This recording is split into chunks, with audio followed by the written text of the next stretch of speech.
Okay, it's happening. Everybody stay calm. What's the procedure, everyone? What's the procedure? Stay calm. Ladies and gentlemen, it's happening. Oh my god, it's happening. And yeah, we're getting the first Nintendo Direct of 2022 on February 9th. It's actually a Wednesday, it's not a Thursday this time, so yeah, a nice surprise. I actually didn't expect it as soon as this. It's awesome, though they are focusing primarily over the 40 minutes on games coming out in the first half of 2022, which is completely understandable because this year is already packed as it is. We already just had Legends Arceus, which is a very good game, definitely should play. And then we also are probably going to get far more information on Kirby and the Forgotten Land, which is coming out on March 25th, along with many other March games that are coming out from Square Enix, and also a few other developers. In April, we have already confirmed LEGO Star Wars The Skywalker Saga, that's April 5th. A game that has been delayed numerous times, but is finally coming out. I also expect to see that during this Direct. And then after that, it's a big unknown, and this is what this Direct is for. We need to know when these games are coming out, and then I mean specifically maybe learn a little bit more about Splatoon 3. I actually would dare to go as far and say that we are going to get the release date for that game during this Direct. I think it is May, June or July title, and since it is the first half of 2022 that they will be focusing mostly about, I am going to go and say that it's going to be May or June. I don't see many other June games that they usually have, because June is always a release month for Nintendo. May is also that for the most part, since April seems to be a third-party month. So we usually have a skip. We see now February, it doesn't have many Nintendo releases. We had Legends Arceus, which is kind of the Nintendo first party. Nintendo owns a lot of the Pokemon company, so I would count that into that. Then we have Kirby and the Forgotten Land, which is also not a first-party developer, but also very heavily tied to Nintendo HAL Laboratory. And yeah, we definitely should be seeing a lot more information on that. And maybe a little bit more also on Mario + Rabbids Sparks of Hope, which we remember Kingdom Battle came out in August 2017. It's 5 years ago. I wouldn't be surprised if we have a release window around the same time. Maybe not coming out in the first half, but another game that I think could actually qualify within that, or at least very close to that, is the rumored and, well, for the most part now leaked Fire Emblem project. We know that there's a remake in the works, that one seems to be coming out next year, and a brand new Fire Emblem title coming out this year. And we know that Three Houses came out in the summer of 2019, that was in July, so I wouldn't be surprised if that is actually coming out this year, because Fire Emblem, along with Xenoblade Chronicles 3, are the games that have been rumored of those big unannounced titles that we still haven't seen anything of. And obviously Xenoblade Chronicles 3 I don't think is coming out in the first half of this year. I think that they're going big, really big, with this game, and Monolith Soft has been very busy helping out other Nintendo studios as well. So it's either going to be an end of 2022 title or beginning of 2023. Well, maybe not even beginning of 2023, might actually be even later than that. So I am actually going to say that it could be revealed, but it's gonna depend on whether a different game will also be present during this Direct. And it also depends very much if Digital E3 is even happening anymore, because we're hearing a lot of different reports, rumors, saying that it's not only been cancelled physically, that is to say the convention itself, but also the digital format, so the cooperation between the different publishing studios and developers, including Nintendo. So yeah, it's interesting to see, and this Direct is pretty much going to confirm if there is a digital E3 this year or not, because if Zelda shows up in this Direct, and then I mean Breath of the Wild 2, it is likely that we're going to get the title of the game.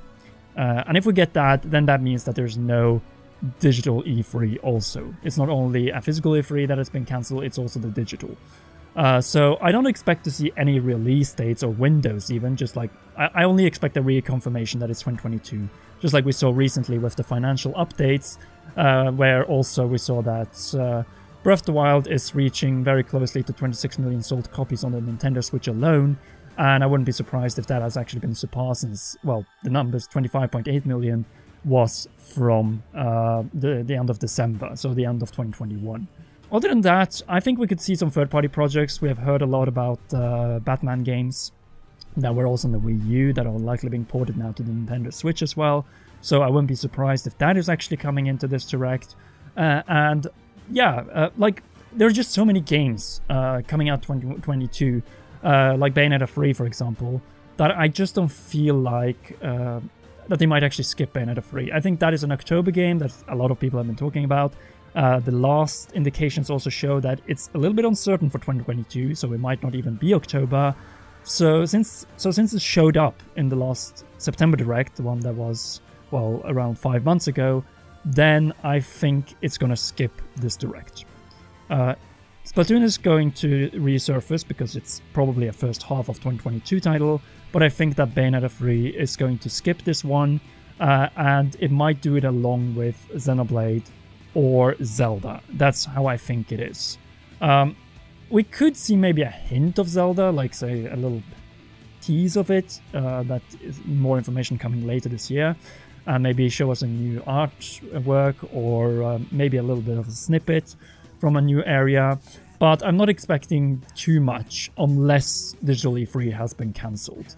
And that really is how I see this Nintendo Direct. I don't expect much of hardware, maybe an update on the next game for Nintendo Switch Online. We're still waiting for Majora's Mask to come out on the Nintendo Switch Online in 64, and very excited to see how that game performs. Other than that, I think we're going to see a few third-party projects. If Hollow Knight Silksong was to resurface, maybe like to be completely honest, I am not so confident about Hollow Knight Silksong happening in this Direct. I think that this game might want to show up around E3, but I would be very pleasantly surprised, and I really want to just show where we have Nintendo this year and when we can expect the different games, both in the first half of the year and a few snippets also to the second half, which many may say is more exciting, but I actually think it's kind of even. When we think about Pokemon Legends Arceus, Kirby, and possibly Splatoon 3, then I think the first and second half is going to be pretty equal, and that is very, very much like 2017 was. It's obvious that Nintendo is very committed to delivering with Zelda, with Bayonetta 3, with a new Splatoon. It's very much the sequel to 2017, and I think we're going to see a lot of that during this Nintendo Direct, especially in focus to Splatoon 3, where I think they're going to focus a lot on the online modes, because we haven't seen that much of that. We got a taste of the single-player campaign in the September Direct, but I think they're going to focus a lot on online, and maybe also announce that they're going to do dedicated presentations on Splatoon 3, building up to the release of the game in May, June, or July this year. I just don't see that game anywhere else. And yes, there are some other games that might be there. We have heard about a possible sequel to 1-2 Switch. I just feel like that game is not in that direct space, because it's going to be drowned completely by the much bigger 2022 releases. So it's a far better option to just do as you did with Labo, as you did with Ring Fit Adventure, which is doing very well, as we've seen also from the sales numbers. It's among the top 10 best-selling Switch titles. So yeah, they could definitely just announce it as a separate YouTube video. Not before now, obviously not before this Direct, but definitely after. So say a week or two after the Direct, they could come with the announcement of that. Because I think these 40 minutes really have to be used wisely. It is typical Nintendo Direct length, as we've seen in the last couple of years, but I have a feeling that Nintendo really wants to impress, because they know that their first big firework, that being Legends Arceus, is now out, and that the other games, at least up to Zelda, will probably not sell as well as Legends Arceus. So they want to bring in confidence that this is not only about Legends Arceus and Breath of the Wild 2, it is about all these games in between, and more games that we haven't even announced or brought up to the light of day until this point. But yeah, I'm very excited for this Nintendo Direct. It's been not that long actually since the previous one, so I'm not going to put my expectations too high when it comes to the reveals of new games, but I'm going to lie if I say I don't want to see Zelda here. Of course I want to see Zelda. I want to see more of Breath of the Wild 2, and I really want to see a title of that game. And then we'll see if Nintendo provides, or we have to wait until June, which is around my birthday anyway, so we'll be able to celebrate no matter what. But to end this video, we are obviously going to be streaming the Direct, as we do with pretty much every Direct. We're probably going to stream around half an hour before it's happening, and we are so ready for this big year. And once again, 2022 is our year. It's Nintendo's year.